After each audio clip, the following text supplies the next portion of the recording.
Hey everyone, this is David Brown with the migration update for the second half of September 2025 from the Ashland Hawk Watch located in northern Delaware. First, I'll go through some of the photo highlights from the last 2 weeks, and then we'll take a look at the totals to see how this September compared to past years. And from this photo here, you can see we've been having a lot of beautiful weather. It's been quite a warm September. It hasn't really cooled down much yet. Let's start off with this dapper guy. Here we have a stripy sparrow. We see it has very thin streaking to the upper breast with a tan background color. That makes this a Lincoln sparrow, which is an uncommon migrant this time of year. It's a species we don't have around in the summer or the winter, so we have to catch them during the migration window, especially in the fall in late September into early October. And this bird stuck around for 4 days, so we were putting some bird seed out for it behind the totals board, and it was coming to that and posing out in the open for us. And it was a period when there was a couple of rainy days and just not good migration overnight. So he stuck around for 4 days and then moved on when the winds were favorable the next night. For raptors, we'll start with an easy one. Here we have an adult red-tailed hawk. You see that dark belly band and the dark patagial bars, and we know it's an adult because of the dark trailing edge to the wings and, of course, the red tail. Here we have a small raptor. We see that it has very pointed wings, so we should be thinking a small falcon, and we see that it's overall white underneath, very light in color if we were to see this bird from a distance, in a distinctive facial pattern. This is an American kestrel, and from the patterning on the breast, we see kind of dark dots. We know that this is a male American kestrel, although if you look at the tail is completely closed. So we're really only seeing the outermost tail feathers, which have this black and white striping to them, and they're completely covering all of the orange tail feathers that we would see if this male kestrel fanned his tail out.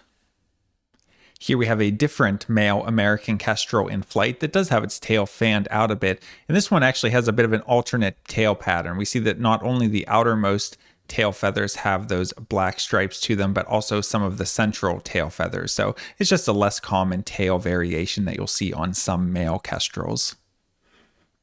Here we have a species that's a hawk in name only. This is a common nighthawk. Very skinny pointed wings and these distinctive white patches to them. Very cool species to see. We had one today, so there's still a few around, but they're getting towards the end of their migration. The peak of their migration is really the end of August, early September, so they'll be out of here pretty soon because they got a long way to go and they eat bugs. Here's another common nighthawk that isn't faring so well. You can see that the tail on this one is pretty destroyed. Here we have a photo that's not even focused on the bird, but somehow captured all of the important field marks. We have kind of a chunky warbler that was staying low to the ground. We see it's very drab overall, kind of brownish above and a pale yellowish below. We see a very short-tailed appearance. We see a bold, complete white eye ring and a rather thick bill. This is a Connecticut warbler, which is one of the more difficult warblers to get, but they do trickle through in small numbers this time of year. And speaking of warblers, let's take a look at some flight shots. Here we have a warbler that's very yellowish above, and we see white wing bars. This is a black-throated green warbler. Compare that to this bird, which is also yellowish above, but does not have any wing bars. This is a Tennessee warbler. Coming into the second half of September means one thing: we're on the lookout for broad-winged hawks. So here we have an adult broad-winged hawk. Broadwings are buteos, so they're in the same genus as red-tailed hawks and red-shouldered hawks, and you can kind of see that in the shape, although broadwings are a bit smaller than those two other species, and their wingtips look more pointed because there's only 4 feathers that make up the wingtips compared to 5 for those other species. We see the adults have some brown barring on the breast, and if we look at the tail, it's a very distinctive tail pattern. The tail looks dark with a wide white band compared to the black tail with very thin white bands that you might see on a red-shouldered hawk. And here we have a kettle of broad-winged hawks. Kettle just refers to a group of broad-winged hawks, usually when they're all circling up together on a thermal. You might remember that last fall in 2024 at the Ashland Hawk Watch, we only had 134 broadwings the entire season. It was the lowest ever, so we were worried that it was going to happen again this year because we got off to a very slow start for the broadwings. But thankfully, we had a couple days in a row where the winds were coming from the northwest, and it brought some groups of broadwings down to us. So one day, at the end of the day, we had a group come through that was about 80 birds. And then the next day we had sights like this pretty much throughout the whole day. It was a nice morning liftoff and then steady throughout the whole day. We were pretty much getting a couple hundred broadwings each hour. And it even continued late in the day. So just a really fun day, scanning the sky, trying to pick out groups of broadwings. And we had a total of nearly 3,500 broadwings for the day. So we didn't have last year's curse of extremely low numbers. At least we got a few good days of broadwings. And then continuing into that next morning, we had a small liftoff again, around 80 broadwings. And then since then, it's been very small numbers, a couple days up around 10, 15 broadwings. But I think that was our one big push for the season, as we're getting too late to get large numbers of broadwings now. Here we have a woodpecker migrating by, and we see large white patches in the secondaries, making this a red-headed woodpecker, although we do see some black in that patch and on the trailing edge of the patch, so that makes it an immature. All right, let's take a look at some more fun falcons. So here we have two different species of falcons. The bird on the left, we see on the top side, it has a very orangish back and also orange tail with a black tip, and then blue and black wings. This is a male American kestrel. Compare that to the bird on the right, which is much darker overall. It's kind of a dark gray color, maybe a little bit of blue to it. And we see a black tail with thin white bands. The bird on the right is a merlin. And if we compare the underside of those two birds, again, the kestrel on the left, we see that they're both falcons that are about the same size, but the kestrel looks very light underneath. It's more of a white breast. Compare that to the merlin that we see here on the right, a lot of dark streaking to the breast. From a distance, this bird would appear very dark underneath. So that's the one way you can help differentiate them. And the other way would be the flight style. Usually kestrels fly a little bit weaker, a little bit more buoyant, whereas merlins are just completely attitude. They think they're much larger than they actually are. They'll go after much larger raptors. Just a bird with a big attitude. And while we're talking about falcons, we can't forget about our largest falcon and the fastest animal on the planet. Here we have a peregrine falcon. And from the direction of the streaking on the breast, we know that this is a juvenile. You can also see that facial pattern. And peregrines, the main way you're going to pick them out is they just feel like a large raptor. The way they soar, the slower flap speed compared to the smaller falcons. Those are the main things that when we see a peregrine, it's pretty apparent that it's a large raptor compared to the kestrel and merlin, which are much smaller. Although if you look at the overall plumage of a peregrine, it can be very similar, especially the juvenile peregrines versus merlin. If you're trying to focus too much on the details, you might give yourself a headache. But notice that the peregrine does not have those white bands on the tail like we saw on the merlin. But again, when we see them in the field, it's usually just identifying it based on the sense of how large of a raptor it is. This was kind of a fun moment. We had gone through the entire first few weeks of the season without seeing any common grackles at all. And when we had our first one, it was not only one, but it was a group of around 1,000. So we went from no grackles at all to this huge group. So that was a really fun moment. You usually expect maybe a little bit of a buildup, but they all came at once this year. Here we have a hawk shaped like a flying cross. We see long wings held out straight, although we do see the rounded wingtips compared to those very pointed wingtips that we saw on the falcons. So that's a hint that it's a hawk rather than a falcon. We see a long tail with a very rounded tip because the outer tail feathers are shorter. We see a relatively large head, and we see brown teardrop streaking concentrated on the upper breast. This is a juvenile Cooper's hawk. Here we have another species of hawk that has a very similar shape, but overall this bird's a little bit more compact looking. We see that the markings on the underside of the body aren't that brown teardrop streaking, but it's a little more thick and globby. And if we take a look at the head, it's a little bit more of a big eye on a smaller head, a little bit of a bug-eyed appearance. We see the wings are a little bit more rounded.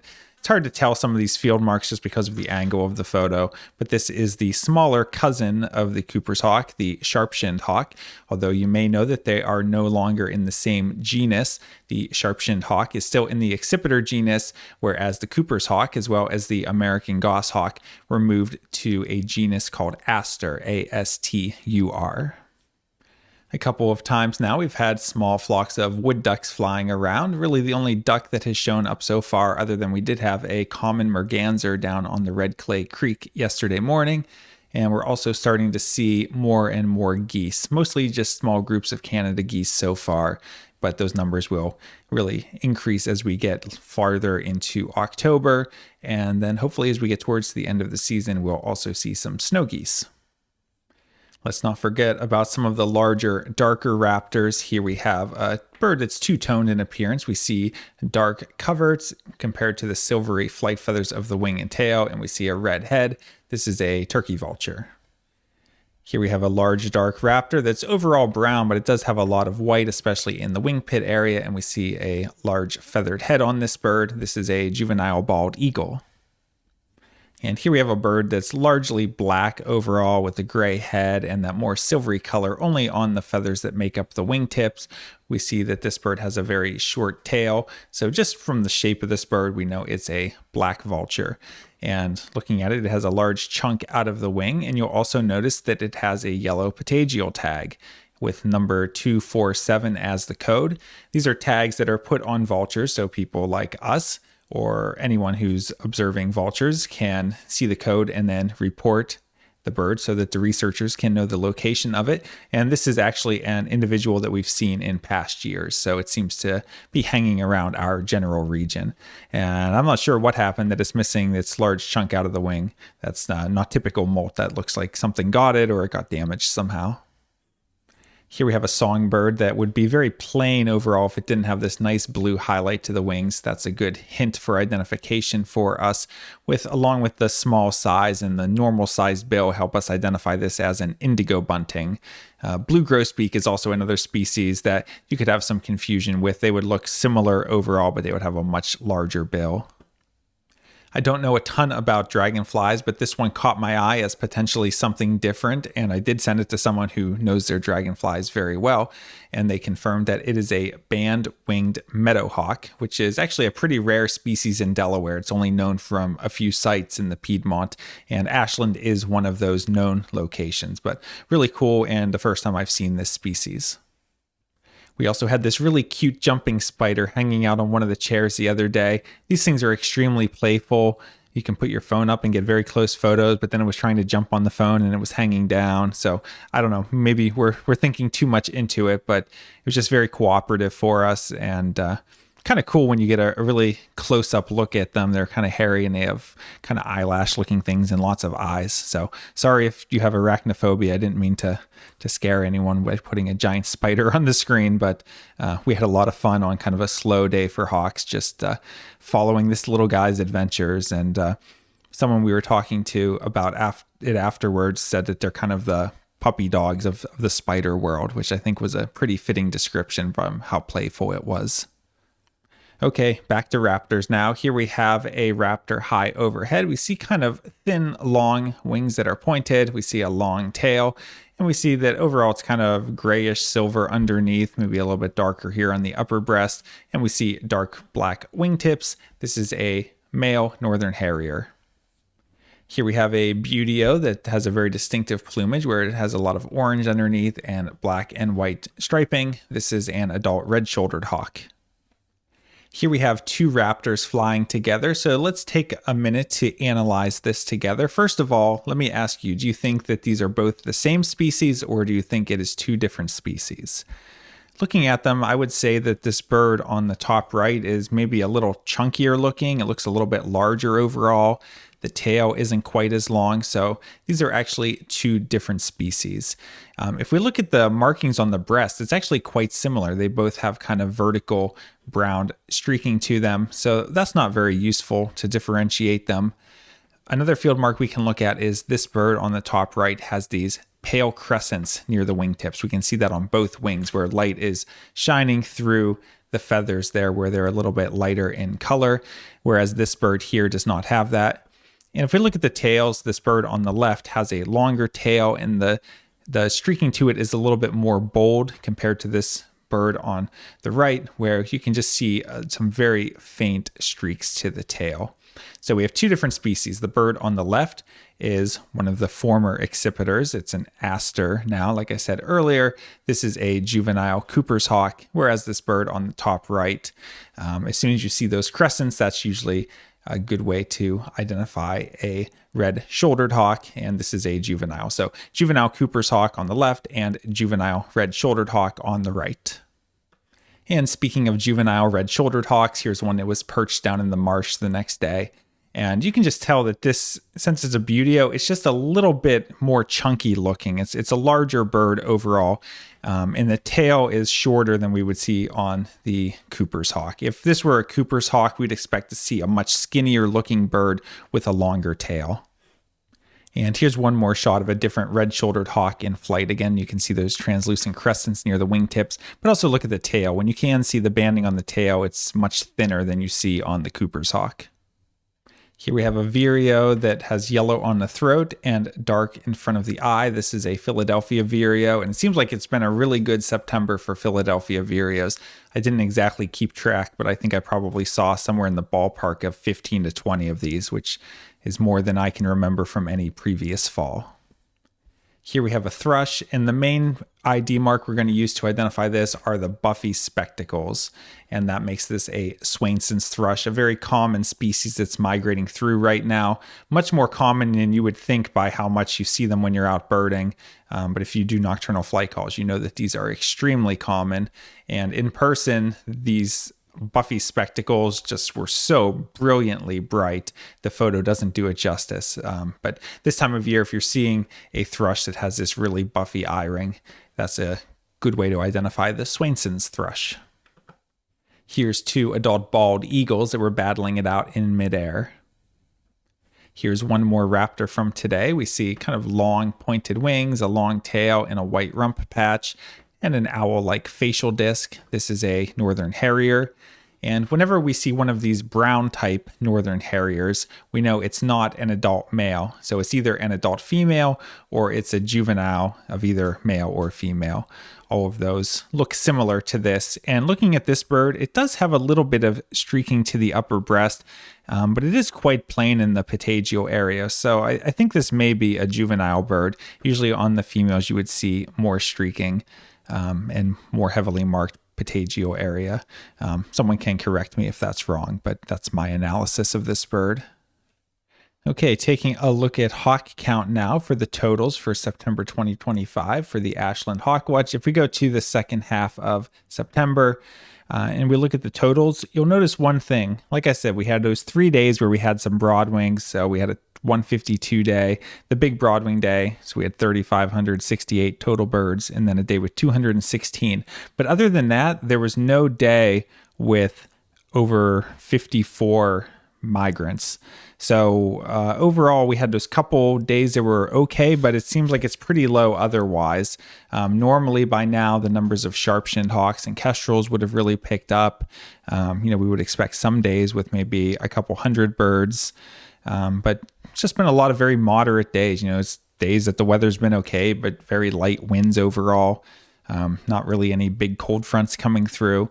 Although tomorrow, the winds are supposed to be a little stronger out of the north. So maybe we'll finally start to get some more sharp-shinned hawks. But it just seems it's been a lot of very kind of light to moderate days where we're seeing birds, but not really getting big numbers. So overall, a lot of the totals so far have been below what we would expect. We take a look at how this year's compared to past years.